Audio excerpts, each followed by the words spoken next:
Kalau bicara legal tentang nggak punya legal standing nggak usah ngomong. Sebentar. Nggak usah legal. Nggak punya legal standing nggak usah ngomong. Takut dengan saya. Kenapa saya tidak boleh ngomong? Nggak boleh kamu ngomong pakai janjimu Tidak aja. bisa.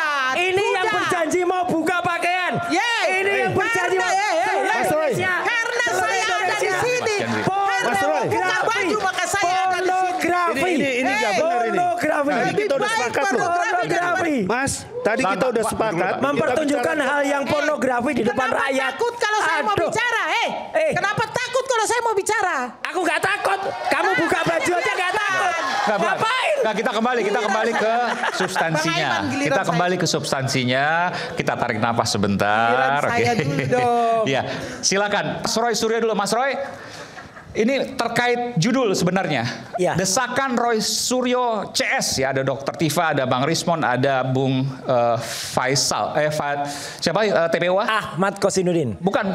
Oh, Rizal Fadila, oke.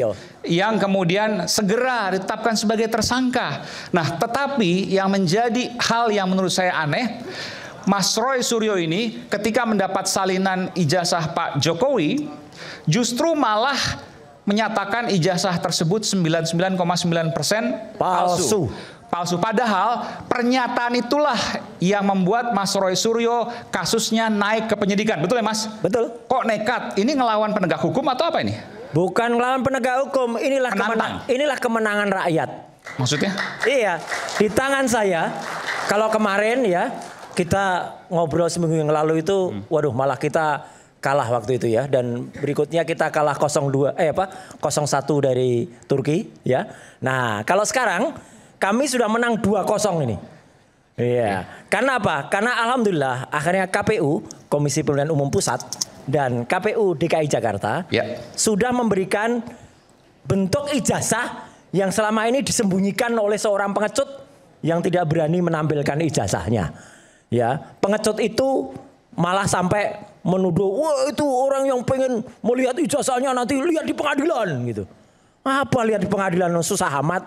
KPU aja udah ngasih. Nih. Itu 2019 dan 2012. 2019 ini yang sebelah kiri, ini 2012 yang sebelah kanan. Setelah, ini yang saya perhatikan ya, setelah mendapatkan salinan ini, Mas Roy dengan serta-merta yakin bahwa ijazahnya 99,9% palsu. Iya, Dari mana? karena bentuk format ijazah ini sudah ada dalam buku yang kami susun bertiga. Kami dengan Dr. Tifa, dengan Dr. Rismon yang sekarang lagi ada di perjalanan menuju Jakarta. Ini adalah sama persis yang kami teliti dan kesimpulannya 99,9% palsu. Udah clear, itu nggak terbantahkan. Kalau mau bantah, bantahlah buku dengan ilmiah. Oke, 3 hal yang membuat argumentasi itu bisa diterima akal sehat. Ya, yang pertama ijazah ini, penampilan ijazah ini berbeda dengan 3 ijazah pembanding. 11-15 miliknya Frono Jiwo, 11-16 milik almarhum Hari Mulyono, 11-17 milik Sri Murti Ningsih. Bedanya cetakannya? Bedanya cetakannya beda. Jadi yang lain itu, yang 3 tadi yang saya sebut, Mas Aiman pernah saya tunjukkan di sini. Ya, beberapa kali kita. Itu clear banget. Jelas banget A-nya rapi masuk ke dalam. Ini A-nya mencotot keluar. Ya, keluar. 1. Yang kedua, ini pas fotonya itu di atas cap.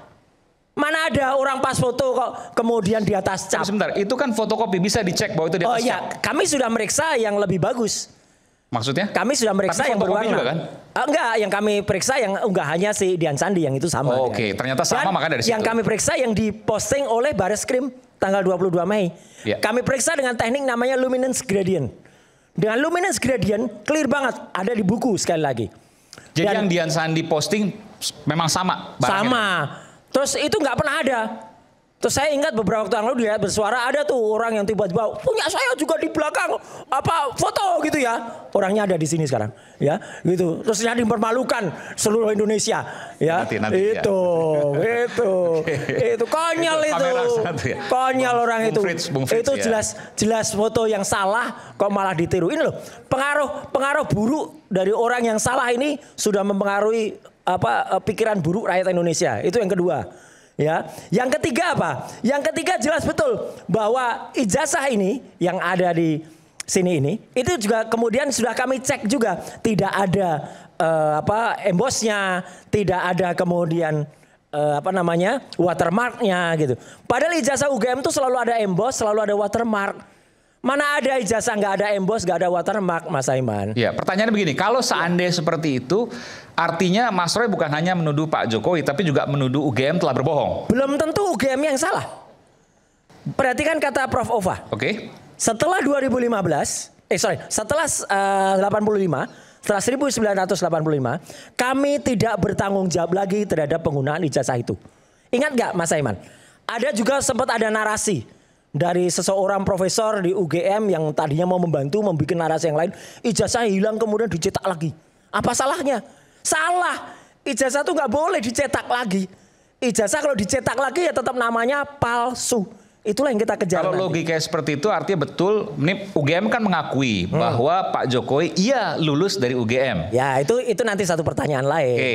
Ya. Tapi bahwa kemudian setelah tahun 85 tidak bertanggung jawab, katakanlah misalnya itu palsu. Artinya memang betul Pak Jokowi sempat berkuliah dan lulus di UGM, tapi karena satu dan lain hal untuk mendaftarkan Nanti dulu. pilkada dan pilpres menggunakan ijazah palsu kan.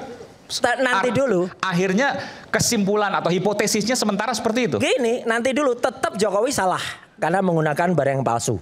Satu. Belum tentu juga UGM nanti memang benar pernah mengeluarkan itu. Apakah benar kemarin Dr. Rismon ke UGM menanyakan, ini sarjana mudanya mana? Karena pada tahun 80 itu Mas Aiman, beda dengan angkatan saya. Angkatan saya nggak ada lagi terminasi sarjana muda.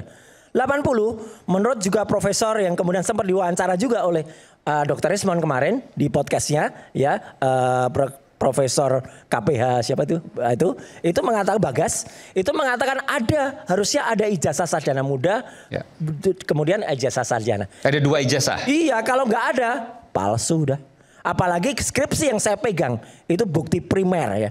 Skripsi yang saya pegang ketikanya beda, penanda tangannya beda, namanya juga salah, nama Pak Kasmujo tidak ada di situ.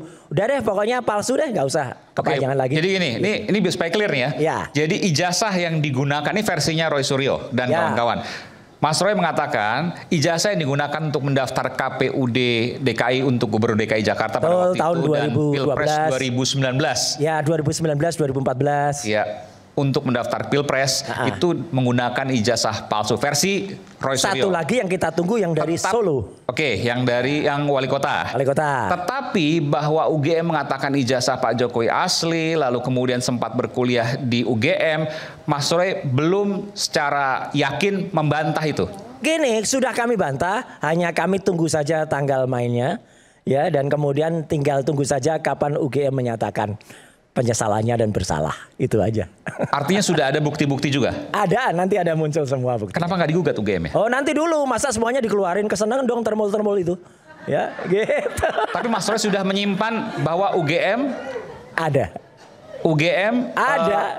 Menyampaikan hal yang tidak benar? Betul, menyampaikan hal yang tidak benar. Kemudian dalam podcastnya juga tanpa data, hanya narasi doang. Dan kemarin ketika ditanya lagi ya oleh teman-teman di TV lain juga mengatakan kami nggak punya data baru. Udahlah tanyakan aja yang lama. Gitu. Oke. Clear. Oke. Nanti kita coba hubungi UGM juga. Baik, silakan Pak Suhadi. Silakan langsung. Ini sesuatu yang aneh bagi saya. Di mana aneh, Pak? Karena pada saat perkara hendak naik kepada tingkat selanjutnya, Pak Roy ini punya senjata-senjata yang seperti ini. Kalau saya mengatakan, boleh dikatakan ini seperti modus. Modus supaya penyidik di Polda ini jadi khawatir dengan keadaan-keadaan seperti ini. Karena kenapa sih? Masuk akal dong Pak, kalau penyidik punya bukti yang kuat pasti akan terus maju kan? Makanya saya juga mau bicara di dalam konteks ini. Harusnya apapun yang dikatakan ya, karena ranahnya bukan di perdebatan sekarang. Kan ada dunia peradilan di sini. Tapi ini hal yang baru nih Pak, ini hal yang baru karena berani mengatakan kan bahwa ijazah itu menurut palsu. Roy Suryo keadaan baru. Betul. Ya. Tapi kan kalau seandainya kita melihat pada parameter kerja, KPU masa sih seperti itu? Kan nggak mungkin. Gitu. Kenapa sih hal-hal ini juga selalu seperti yang saya katakan tadi? KPU? Iya, kerjanya masa seperti ini kan. Maksudnya KPU kok bisa kelolosan gitu misalnya kalau palsu? Kira-kira seperti itu. Oke. Karena saya yakin sih pada saat ijazah itu didaftarkan, tentunya juga kan diverifikasi ke kampus yang bersangkutan. Itu adalah suatu jawaban di situ gitu kan. Jadi kalau seandainya sekarang mengklaim hal-hal yang Bapak yakin bahwa setiap orang yang mendaftar, baik itu pilpres maupun misalnya kan caleg juga harus kasih Pak ya, itu ada ribuan orang, itu akan diverifikasi oleh KPU setempat, apakah KPU daerah ataupun KPU pusat ke kampusnya?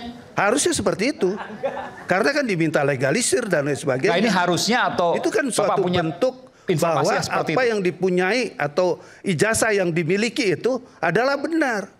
Kan nggak mungkin dong sesuatu yang memang sesuatu yang masih nggak jelas kemudian menjadi barang bukti di dalam KPU. Karena kan sudah ada legalisir, alat Pak. negara loh. Sudah ada legalisir. Betul. Ijazah yang dikumpulkan. Betul. Legalisir asli loh ya, bukan Iya. legalisir yang difotokopi. Itu kalau saya lihat seperti itu. Oke. Jadi Kalau saya tambah harusnya kalau memang ada temuan-temuan seperti ini, ya itu harusnya kan jangan dibicarakan di sini. Adu dong data di pengadilan. Nggak, kalau di sini kan Karena kita sekarang, terbuka. kalau kita lihat konteksnya, itu naik penyidikan loh sekarang. Betul. Kalau tahap penyidikan, berarti 2 alat bukti yang dimaksud dalam undang-undang itu sudah terpenuhi, gitu. Apalagi sekarang, makanya saya dibilang ini seperti modus cara-cara kerja seperti ini. Karena kenapa? Ya seperti yang saya bilang tadi, pada saat mau naik status, bikin ulah, ini ada temuan ini dan lain sebagainya. Ini menurut saya lagu lama. Kalau gitu. bayangan saya kalau misalnya seperti itu naik status bikin ulah biasanya langsung ditahan Pak. Kalau seandainya memang ada kekuatan dari bukti-bukti kan begitu ya? Maaf. Nah seperti ini kan kemudian ada statusnya hal-hal yang jadi tersangka. pertanyaan. Sebentar, ini kan belum statusnya belum tersangka. Makanya kita mendorong ya para relawan tempo hari itu untuk mendukung Polri ya untuk meningkatkan status lagi. Ini kan masih penyidikan, statusnya masih saksi beliau, belum menjadi tersangka. Haknya saudara mendorong kalau itu sudah apa? menjadi tersangka, itu baru ditahan, bisa ditahan.